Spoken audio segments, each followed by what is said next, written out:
बॉटनेक आणि कॉलर असल्यावरती 1-1 inch loose घेतो. तसंच ड्रेसचं 1 इंच लूज फिटिंगची माप टाकायची कधी पण. डायरेक्ट टाईट फिटिंग मध्ये माप नाही टाकायचं. तर आता आपली छाती किती आहे? छाती आहे 36 ना. हा आपला सेंटर आहे बरोबर. 36चा चौथा भाग म्हणजे 9 आणि त्याच्यामध्ये ही अर्धा इंचाची मार्जिन. 9.5 इथून 9 36 मग 9.5 वरती ना. तू बोलली ना 1 इंच एक्स्ट्रा. 1 इंच म्हणजे हा पूर्ण 1 इंच. इथे अर्धा इंच घेतला, इथे अर्धा इंच घेतला म्हणजे हा 1 इंच होईल.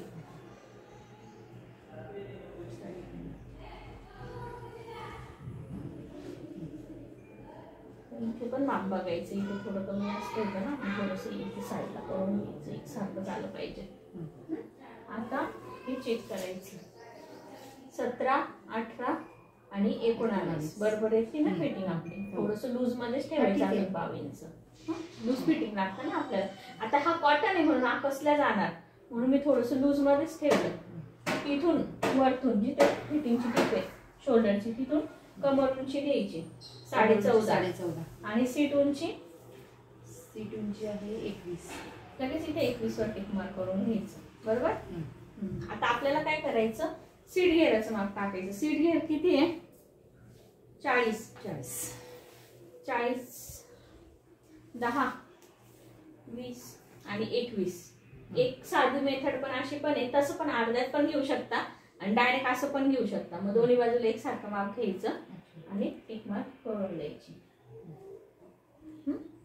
कमरेचं माप नाही टाकायचं. कमरेत ऑलरेडी आपल्याला पाठीमागच्या बाजूला टक्स टाकायचे म्हणून हा डायरेक्ट कर्व असा घ्यायचा. मग तो किती मध्ये घ्यायचा काय, असं मध्ये किती उडायचं काय? तेवढाच 1 ते 1.5 इंच. हे काय हे आपला हा कर्व दिसतोच आहे ना 1.5 इंचाचा.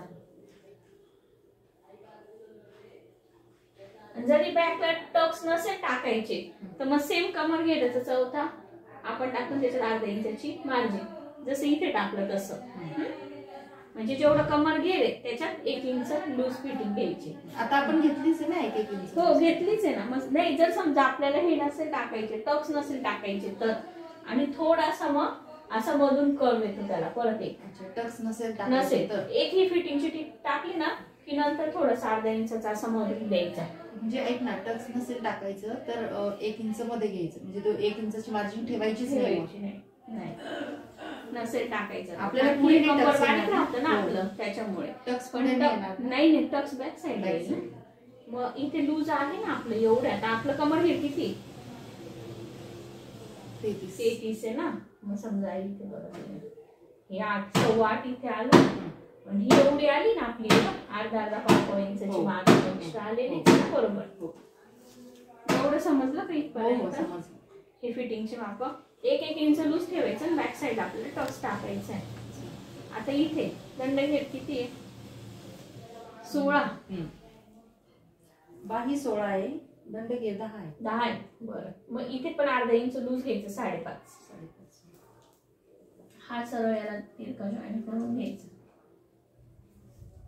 आला का बरोबर याच्यात? हा पण सेम 5.5.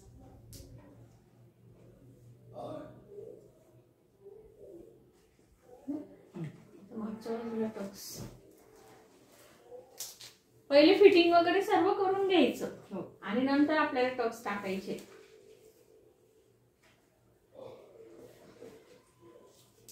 आणि सेंटर काढून घेऊ इथे. टक्स टाकताना काय करायचं, वरतून सीट घेर पहिले उंची मोजून घ्यायची. सीट उंची किती आपली 21 बरोबर. ही 21 इथे उंची 21. सीट उंची पासून वरती 2.5 ते 3 इंच घ्यायचं. 3 इंच हा वरती बरोबर. इथून आपल्याला कमर उंची किती आहे 14.5. ही कमर उंची बरोबर आपली.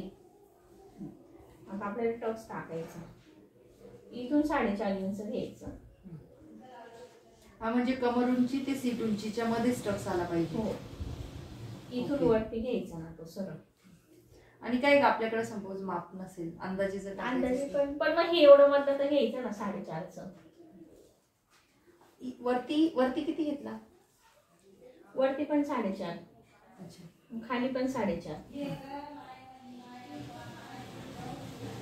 अच्छा, म्हणजे थोडक्यात बघ, कमर उंचीपासून वरती 4.5, खाली 4.5 हा असं तसं घ्यायचं. घेतलं तरी चालेल. सीट उंचीचा काही संबंध आहे? नाही नाही, कारण की कधी कधी सीट कट कमी राहतो ना 17.5-18चा, मग ते कट मध्ये नको ना जायला टक्स. अच्छा.